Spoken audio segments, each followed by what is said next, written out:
Esperamos que la espiritualidad superior y Dios principalmente nos bendiga a todos en estos momentos en que estamos compartiendo este magno evento de todos los espíritas colombianos y con todas las delegaciones de los diferentes países hermanos que nos acompañan.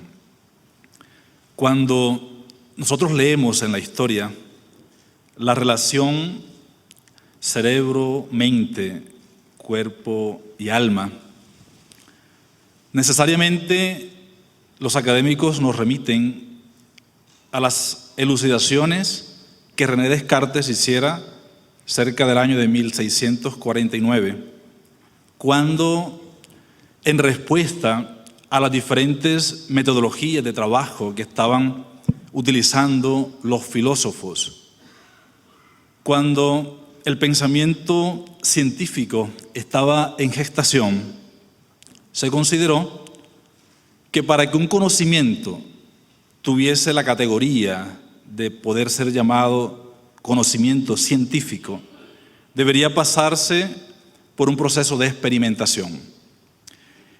Y la duda sistemática se convierte entonces en una salvaguarda de los estudios posteriores. Todo tenía que ser dudado. La duda sistemática se convirtió entonces en el proceso metodológico de los diferentes científicos y el conocimiento, desde la física, desde la astronomía. Newton lo utilizaba frecuentemente, y es René Descartes donde inmediatamente reaccionando hace un razonamiento interesante, una deducción lógica, y él decía que podemos dudar de todo, pero hay una sola cosa de la cual no podemos dudar, y es precisamente de que estamos dudando.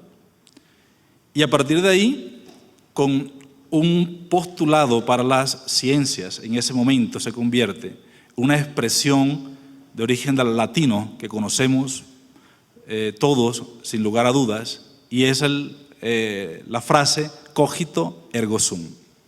Él decía, pienso, luego existo. ¿Por qué?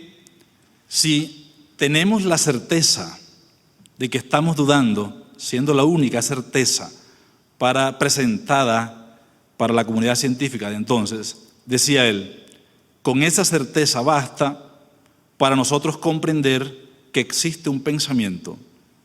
Y como la reacción que se tenía precisamente en el medio científico materialista de aquella época era que todo lo que no se podía comprobar no podía considerarse como ciencia. René Descartes con esto blinda el proceso precisamente cualitativo, presenta y salvaguarda lo que posteriormente vendría a desarrollarse, la relación mente y cuerpo. Porque con sus estudios también propuso que en la glándula pineal era donde se ubicaba el alma. La relación entre el alma y el cuerpo, o esa realidad espiritual con la realidad material, estaba dada en ese punto fundamental, en esta glándula. Estos estudios, posteriormente con el surgimiento de la frenología, que es una ciencia que ya hoy no se reconoce como verdadera, pero sirvió en 1809 para desarrollarse allí la idea del localizacionismo. Es decir, las manifestaciones espirituales, las manifestaciones del alma, para los que no eran de la corte materialista, se ubicaban precisamente en el cerebro. No obstante, los materialistas consideraban, como posteriormente podemos leer en una obra que se volvió un bestseller aquí en Colombia, de un neurocientífico de apellido Ginás, que está hoy día trabajando aún en la NASA, él saca una obra que se llama El cerebro y el mito del yo. Allí este neurocientífico colombiano plantea que el alma, el pensamiento, el espíritu no es más que segregaciones hormonales, que así como las glándulas sudoríparas exudan o expelen el sudor, entonces el cerebro, como una gran glándula, vendría a exudar o expeler la manifestación del alma. A partir de 1861, con las investigaciones de Paul Pierre Broca, que todos conocemos también, que con el paciente que lo conocemos como el señor Ta o Tan, como algunos lo llaman. Este era un paciente que sufría de algunas alucinaciones, procesos psicóticos, y además tenía manifestaciones de tipo físicas. Tenía una pierna que estaba con gangrena. Se lo llevaron al doctor Paul-Pierre Broca para que hiciera las curaciones específicas. Este hombre pronostica la muerte de este paciente en 5 días. Lo que ocurrió exactamente así. Paul-Pierre Broca aprovecha el momento y empieza a estudiar el cerebro de este hombre, porque había algo en particular con este paciente, y era que él entendía todo lo que se le comunicaba, mas sin embargo cuando él quería comunicarse a través de la palabra no conseguía pronunciar sino la sílaba ta. Entonces decía Paul-Pierre Broca, a partir de los estudios previos que él conocía, precisamente de los postulados que derivan de las propuestas de Descartes, él decía que el habla no se produce en la garganta, que había algunas manifestaciones localizadas en el cerebro, que era allí donde se ubicaba precisamente el centro del habla. Así, estudiando, abriendo el cerebro, encontró que en la tercera circunvolución frontal izquierda del cerebro está ubicada el centro del habla. Y a partir de ahí, esto pasó a ser llamado como el centro de Broca.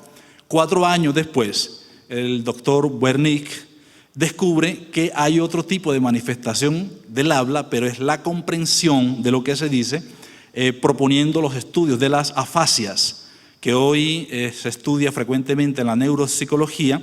Descubre que además en la adyacencia de la circunvolución temporal superior con la circunvolución frontal media está ubicado otro centro, o el centro de la comprensión del habla, en la zona 22 de Brodmann.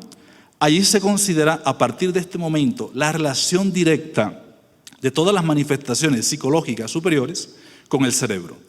Esto, después de Wernicke, vienen estudios diferentes, estudios que pasan antes por Mesmer y Frank Galton, que es otro, Frank Joseph Galton, donde se expresa allí que existen todas las manifestaciones de tipo psicológica, repetimos, tienen una localización fundamental en el cerebro.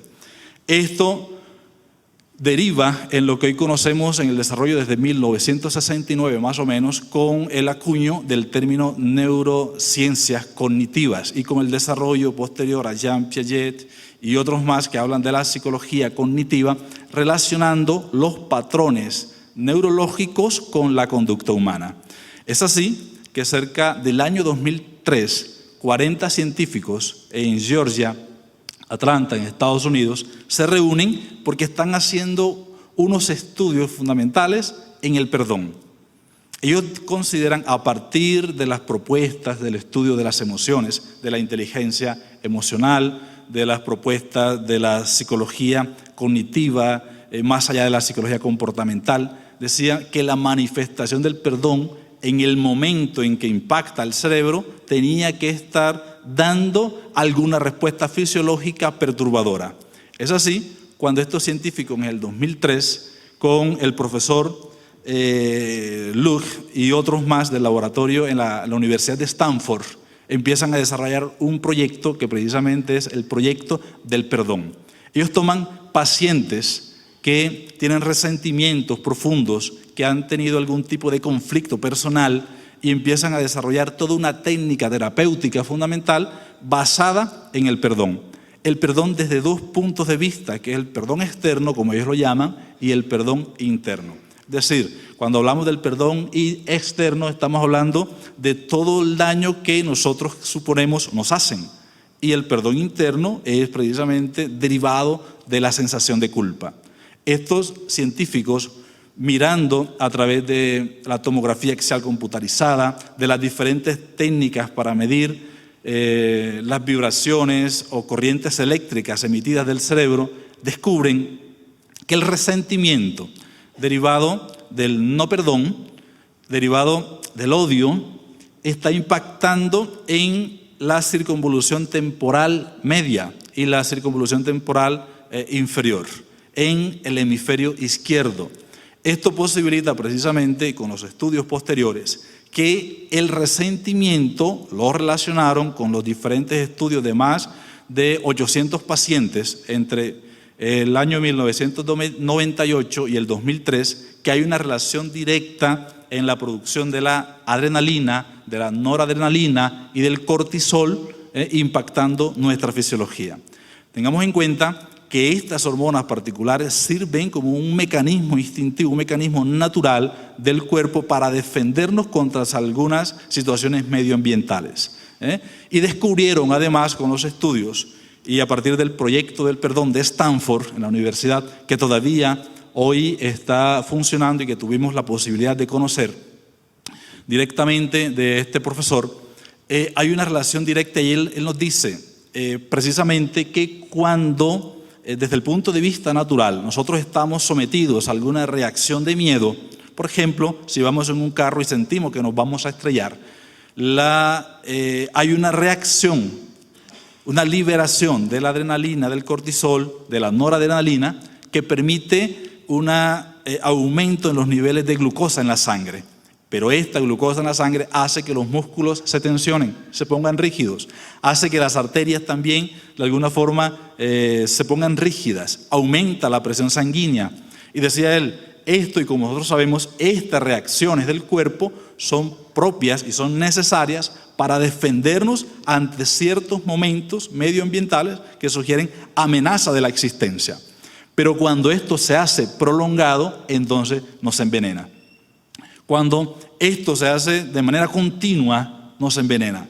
Y en los estudios que ellos corroboraron y publicaron en diferentes revistas científicas indexadas por las diferentes instituciones de ciencia del mundo, particularmente en Estados Unidos, descubrieron que cuando el ser humano está en el resentimiento, tiene la emoción del odio que deriva del no perdón, se está enfermando.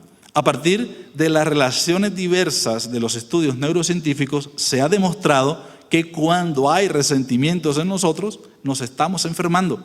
Entonces ya no debemos pensarlo de forma abstracta que el perdón nos envenena, porque mirado solamente desde el punto de vista emocional, que el perdón, la falta de perdón, del resentimiento, del odio, no nos deja tranquilos, no nos deja dormir, que eso es una actividad psicológica de orden superior, hablando del punto de vista de las funciones cognitivas, funciones ejecutivas. No debemos pensarlo solamente en abstracto, sino que se ha demostrado experimentalmente, principalmente con el profesor McEwen en la universidad, director de la universidad, director del laboratorio de neuroendocrinología en Nueva York, en la Universidad de Rockefeller. Allí él ha demostrado con más de 15 años de experimentación precisamente que el resentimiento y el odio afectan de forma negativa nuestra fisiología, relacionando con cuestiones aparentemente simples de nuestro cotidiano como un dolor de espalda, por ejemplo. Él decía, cuando venían pacientes con problemas de pareja, problemas de su hogar, problemas de relacionamiento diverso, con resentimientos profundos, entonces habían diferentes manifestaciones, comenzando con el dolor de espalda, con cuestiones cardíacas, presión arterial y otra serie de patologías que la fueron relacionando precisamente con la actividad neurológica, neuronal. En unos estudios también que hicieron en Estados Unidos con este grupo de científicos, determinaron una cosa interesante. Se dieron cuenta en un convento específico que todas las monjas que allí vivían sufrían de Alzheimer. Y ellos se preguntaron cómo era esto posible, qué estaba pasando allí. Entonces empezaron a hacer un estudio cualitativo mirando la historia de vida de todas, investigando, recogiendo información con los familiares y personas amigas que vivían de las monjas muertas y otras que todavía vivían, para ver cuál era, que también sufrían de Alzheimer, para ver cuál era la relación en la historia de vida de estas pacientes, de estas personas. Y descubrieron en esa historia de vida algo importante, y es que el resentimiento y la falta de expresión de los sentimientos positivos estaban propiciando o estaban generando un Alzheimer en la edad adulta. Esto porque se comprueba además que las relaciones que existen en las localizaciones cerebrales impactan directamente con la enfermedad de Alzheimer. Cuando nosotros estamos resintiendo, objetivamente estamos enfermando nuestro cuerpo. Así, nosotros vemos entonces que se constituye en el análisis del perdón, como vamos a ver ahora, un elemento importante para la doctrina espírita. Esto desde el punto de vista de las neurociencias, desde el punto de vista de la psicopatología. Entendemos nosotros cuando estudiamos las experiencias de Sigmund Freud, precisamente en el año de 1890, en esa década, 1890 hasta el 1900, hay una experiencia con un profesor amigo, parcero o co-investigador de las experiencias de Freud, que es el profesor Breuer, médico.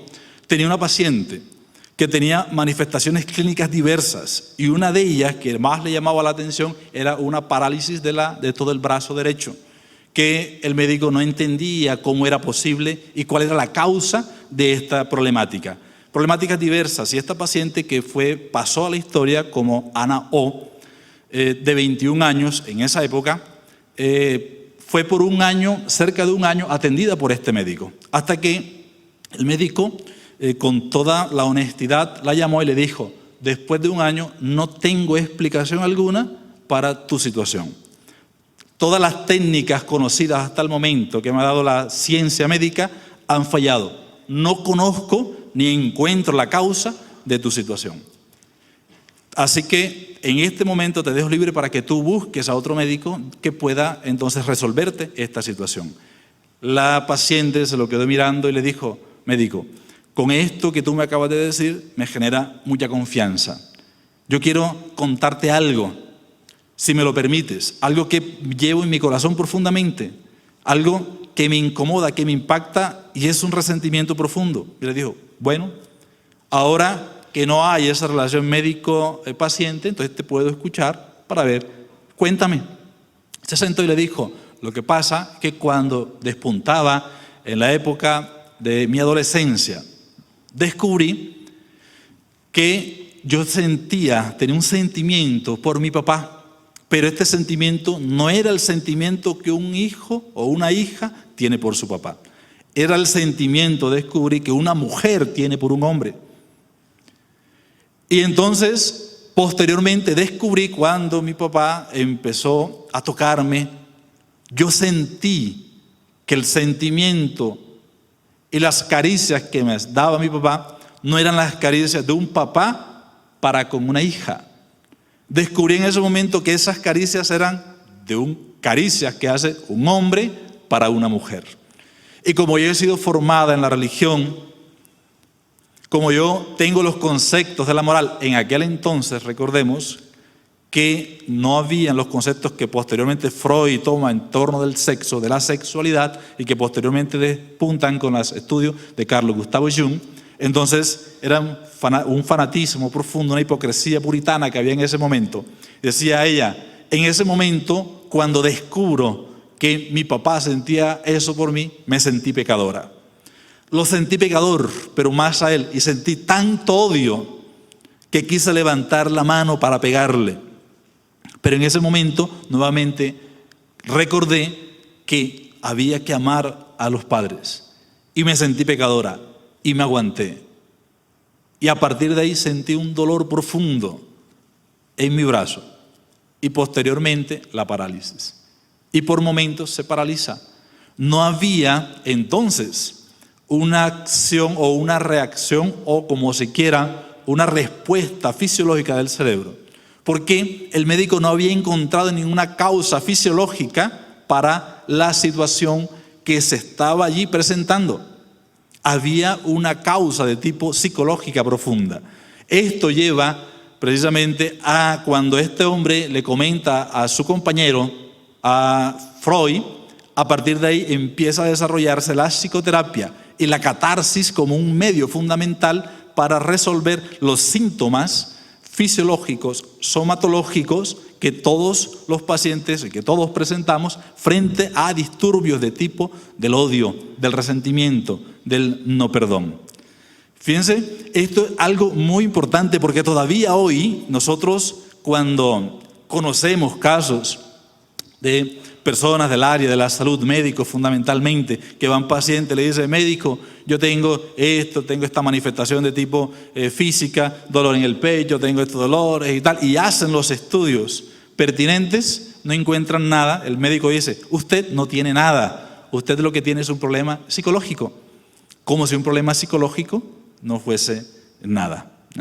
Y resulta que entendiendo hoy, como nos dice precisamente la Organización Mundial de la Salud, que nosotros somos seres bio, psico, socio y además espirituales, porque a partir del año del 2002, la Organización Mundial de la Salud en el Código Internacional de Enfermedades introduce en el código F44.3 el trastorno de trance y posesión por espíritus. Se establece allí la comprensión que existe desde el punto de vista científico la dimensión espiritual, cosa que el espiritismo ya nos lo viene probando desde 1857 con el surgimiento del libro de los espíritus, la publicación del libro de los espíritus de Allan Kardec. Vemos nosotros así entonces que el resentimiento se constituye precisamente en esa línea racional objetiva y subjetiva también en un punto fundamental de análisis para la salud y para la comprensión también de las diferentes enfermedades.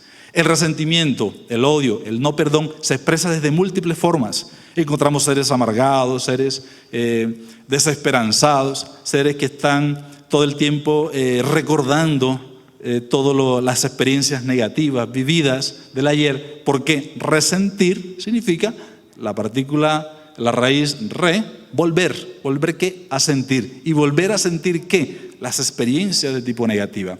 Un investigador sugirió una experiencia de laboratorio que yo en algún momento quise replicar para ver su validez en la universidad en la cual trabajo, y el experimento consistía en lo siguiente.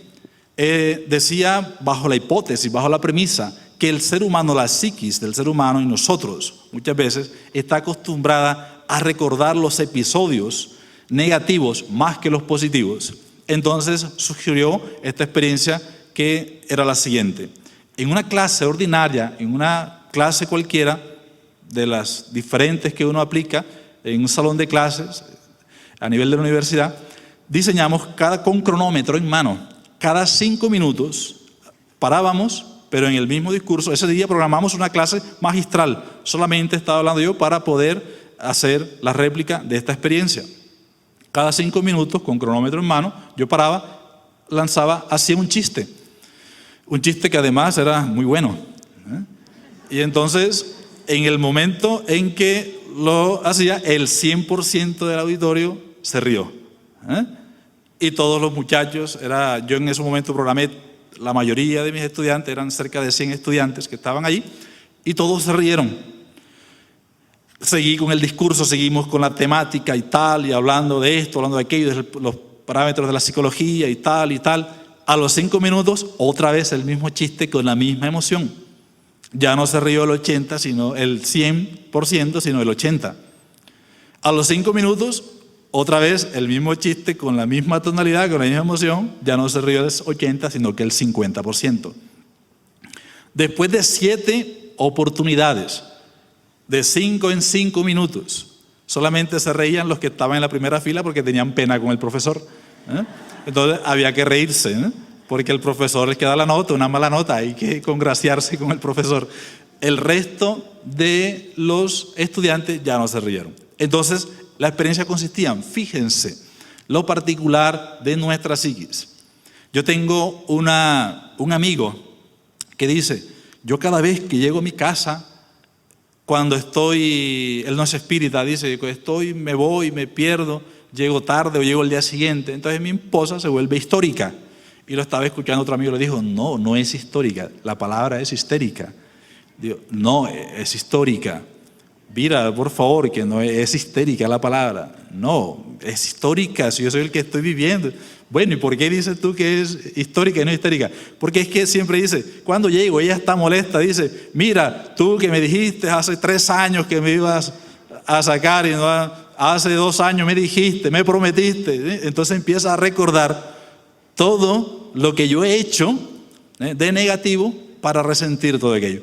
Entonces, desde esta experiencia, la psiquis humana, muchas veces nosotros, inconscientemente incluso, estamos más ligados a los aspectos negativos, a los aspectos que nos hacen sufrir, sentir la experiencia dolorosa del daño que nos han hecho principalmente, y no del daño que hemos hecho, y es lo particular, lo otro particular, porque siempre estamos responsabilizando al otro y no nos estamos dando cuenta de que muchas veces depende el dolor de nosotros. Muchas veces no, siempre. La doctrina espírita nos enseña de la ley de causa y efecto. Entonces, a los estudiantes en ese momento les decía, fíjense, no somos capaces de nosotros reírnos cuando algo ha sido positivo para nosotros. Hemos perdido la capacidad del niño, que el niño es capaz de ver su programa que le gusta 10, 15, 20 veces, las veces que sean necesarias, y siempre lo goza de la misma forma como la primera vez.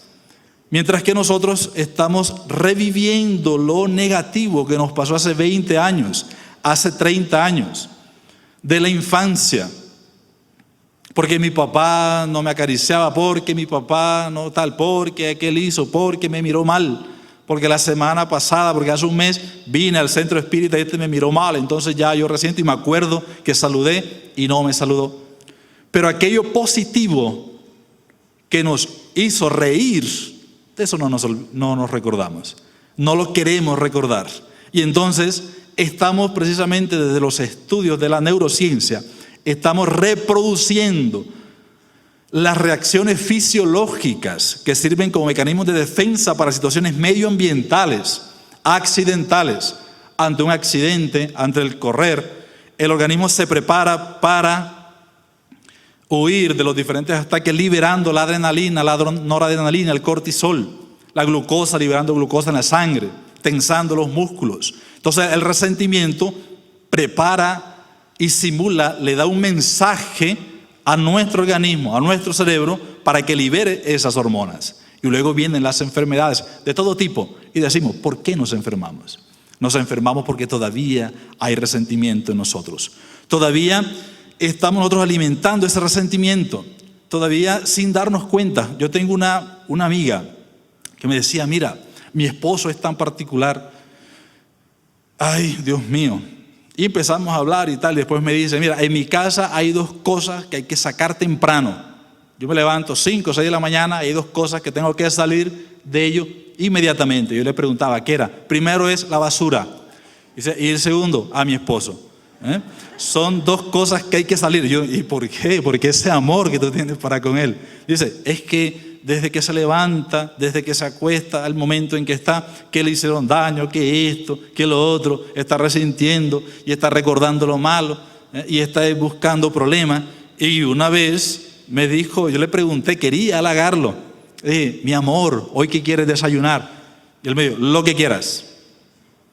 Y entonces ella preparó un huevo frito y se lo dio. Y él lo miró cuando se sentó, caramba mujer, yo voy a trabajar temprano y tú dañándome ya el día. Yo, ¿qué pasó? Que el huevo lo quería, era revuelto. Y se fue amargado, no desayunó. Entonces al día siguiente, todavía él estaba con esa situación porque siempre se comporta así. Yo no pregunté, sino que le dije, te preparo desayuno, mi amor. Digo, lo que quieras. Ella le preparó, dice, le preparé el huevo revuelto. Y me dice, caramba, tú nuevamente. Hoy lo quería, era frito. Y yo le pregunté, ve, qué particular, ¿y tú qué hiciste? Y le dije, no, entonces al día siguiente, como quería halagar, entonces no le pregunté nada, sino que le preparé el desayuno y lo llamé. Y dije, siéntate mi amor a desayunar. ¿Y tú qué hiciste? Yo le hice un huevo frito y un huevo revuelto. Me dice, y para mi sorpresa, él se lo quedó mirando, se sentó y me dice, mujer, tú como siempre. Yo, ¿qué pasó? El huevo frito lo quería revuelto y el revuelto lo quería frito. Entonces, muchas veces nosotros nos estamos comportando y buscando lo negativo de la existencia, lo negativo de las cosas que nos presenta la vida, y no estamos enfocándonos en las cosas positivas que tenemos para poder agradecer a Dios. Porque en el momento en que nosotros estamos generando sentimientos contrarios al amor, al agradecimiento, al perdón, estamos enfermando nuestro organismo.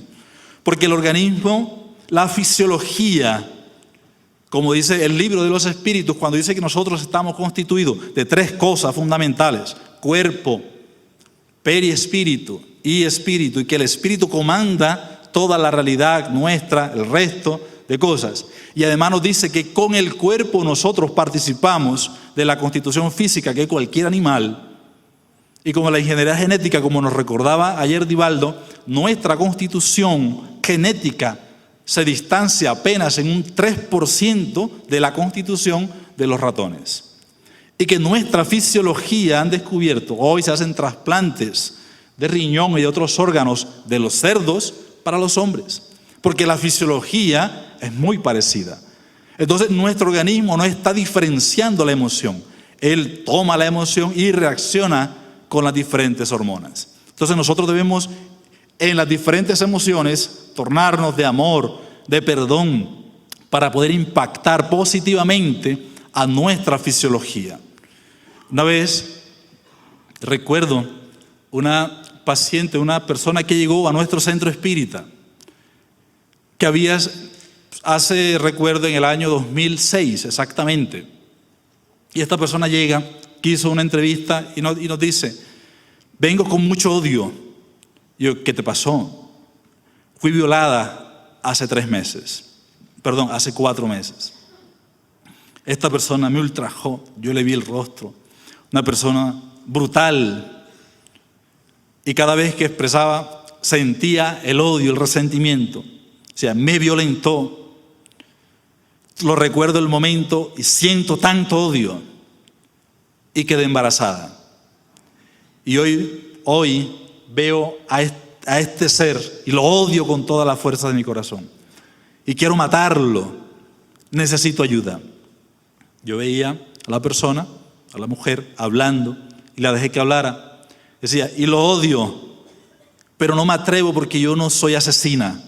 Yo sé, porque desde la casa, desde la cuna, mi mamá, mi papá me enseñaron que no hay que matar, ni siquiera a un ser indefenso. Pero lo odio, es mi hijo o mi hija, no sé. Pero lo odio, ¿qué hago? Y en ese momento me miraba y yo solamente la miraba. Y ella me miraba esperando alguna reacción. Y después de un tiempo me dice: cierto que soy mala, cierto que no merezco ni siquiera yo vivir, porque he pensado si para matarlo a él me voy a matar. Y yo la quedé mirando y le dije: ¿por qué te sientes mala? Porque es que sentir odio no es de humanos. Sentir esto que siento no lo puedo permitir, porque por mi formación religiosa considero que el amor es lo fundamental. Y cuando vio que yo no tenía ninguna respuesta conductual, fisiológica, sino simplemente escuchando, le dijo: ¿por qué no me dices que soy mala? Le dije: porque tú no eres mala. Porque tienes que aceptar el hecho de sentir el odio. Porque tienes que reconocer que estás sintiendo, porque tú eres humano. Hoy, con la conferencia de esta mañana, hemos aprendido que todos tenemos algo de sombra, pero también tenemos algo de luz. Y yo estaba viendo la sombra de esta mujer, pero le estaba presentando su luz. Y hablamos profundamente, le dije: reconoce. Y es un segundo paso fundamental, el reconocimiento de una emoción, el reconocer que existe en mí el resentimiento. Y después de más de media hora hablando, presentándole con naturalidad este sentimiento negativo, aceptó y dijo: gracias, porque yo vine pensando que era mala, Y hoy veo que más que el odio por él, por el ser, me estaba odiando a mí misma. Y a partir de ahí se fue, no la vi más. Luego pasaron 7 años, cuando yo voy por la calle, en la avenida Quinta de la ciudad de Santa Marta, una calle concurrida, comercial, me veo una señora con una niña muy linda, mona, rubia, ojos verdes. Me detiene y me dice, mira, gracias. Digo, ¿por qué? Porque aquí está el resultado de aquella escucha que tú hiciste. Y aquí te presento a mi hija. Y hoy día la amo tanto cuando entendí que tenía que perdonarme. En ese momento entendí que el problema no era la violación, el problema no era mi hija, que en ese momento no sabía qué sexo. En ese momento entendí que el problema era mío. Y cuando me perdoné, pude amarla inmediatamente. Ahí está una propuesta fundamental que nos hace el libro de los Espíritus, el Evangelio según el Espiritismo, que traduce precisamente todo el contenido del cristianismo, que nos dice que en la esencia de la transformación moral está el reconocimiento de nosotros mismos. Pregunta 9:19 del libro de los Espíritus. Allan Kardec pregunta, ¿cuál es el mejor método para poder resistir las instigaciones del mal y transformarnos desde esta misma existencia? Los espíritus respondieron, un sabio de la antigüedad ya os lo dijo, conócete a ti mismo. Conócete a ti mismo es la propuesta fundamental. Allan Kardec, en el Evangelio según el Espiritismo, traduciendo la propuesta de los espíritus, colocan a la caridad precisamente como el eje fundamental para la transformación. Cuando nos dicen que fuera de la caridad no hay transformación. Y en la pregunta 886 del libro de los Espíritus, Kardec nuevamente pregunta, bueno, ¿y cómo es que se entendía la caridad? ¿Cómo es que Jesús entendía la caridad? Porque hoy nosotros podemos tener interpretaciones diversas de la caridad. Para unos nos dicen, el silencio es una caridad, la beneficencia es una caridad, que esto es caridad, que esto y tal, y hemos generalizado la caridad, pero el espiritismo, Allan Kardec pregunta a los espíritus cómo era que Jesús entendía la caridad, y él responde de una forma fascinante. ¿Me ayudan a responder? Benevolencia. Para concluir, me gustaría traer para su conocimiento, para compartir con ustedes, si me disculpan que tome nuestra experiencia, pero es algo que me impactó en la vida, me transformó. Y es la experiencia de mi madre. Hoy tiene 68 años de edad, todavía vive, y su vida es muy hermosa. Ella nació en un lugar, en el campo, en la costa, en Santa Marta, en el Magdalena, un pueblo cerca de la costa, donde tenía cerca de 23 años. Y en ese momento de su vida, niña, fue retirada por sus hermanos mayores, su papá campesino, su mamá campesina, cerca de la ciudad, cerca del pueblo, en el campo. La retiraron sus hermanos mayores porque la iban a poner a estudiar. Y estos lo que hicieron fue llevarla a una ciudad cerca de la costa, a Barranquilla, y prácticamente la regalaron. La sacaron de su contexto familiar y la llevaron y la regalaron a una familia muy rica que no la descuidó, pero tampoco la trató como miembro de la familia, sino que la colocaron a trabajar como una trabajadora más, excluida solamente para las labores de aseo. Nunca estudió, no llegó a la primaria, no terminó su primaria, no alcanzó, creo, a estudiar nunca. Escasamente escribe y por acción autodidacta se defiende. Así conoció a un hombre que es mi papá. Se casaron, tuvieron inicialmente 3 hijos. Cuando me comenta en la historia mi padre, que él tenía un carrito haciendo viajes en la plaza de mercado, llevando compras y tal. Conoció a un comerciante del mercado que dijo que era un pueblo cerquita. A mi mamá se le había olvidado, no tenía recuerdo mnemónico en su memoria, no conservaba el rostro de su mamá, de su papá, a sus hermanos, escasamente algunas pequeñas nociones del pueblo que se llamaba Monterrubio, en el Magdalena. Cuando mi papá conoce a este señor y le dice que es del pueblo de Monterrubio, él contento, alegre, se toma unos tragos con él y tal, y le lleva una sorpresa a mi mamá. Dice que cuando él se acerca, le dice: mira, te tengo una sorpresa. Ya vamos a terminar, Saida, ya casi. Y en ese momento le dice: te tengo una sorpresa, y ella le dice: ¿cuál sorpresa? Un hombre borracho como tú. Entonces le dice: él es del pueblo que tú recuerdas, Monterrubio. Y ella cambia y dice: ah, qué bien. Se colocaron de plazo 3 días. Ella los lleva, se reencuentran con él, con su familia. Después de más de 20, 25 años de no tener nociones, porque fue arrancada de su seno muy chiquitica, tuvo la posibilidad de perdonar y reconoce a su hermano mayor, aquel que la arrancó del seno de su familia. Y este hombre, muy mal, ya desencarnó hace varios años, llegó a la casa de mi mamá diciendo: he venido para que me perdones.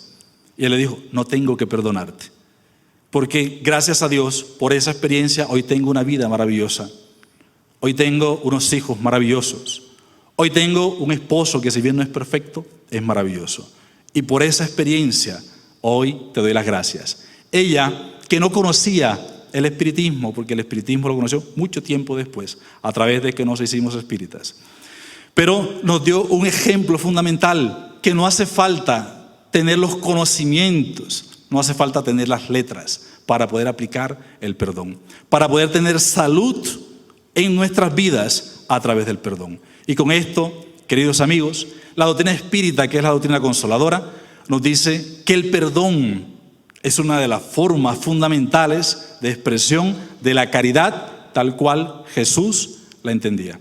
Muchas gracias.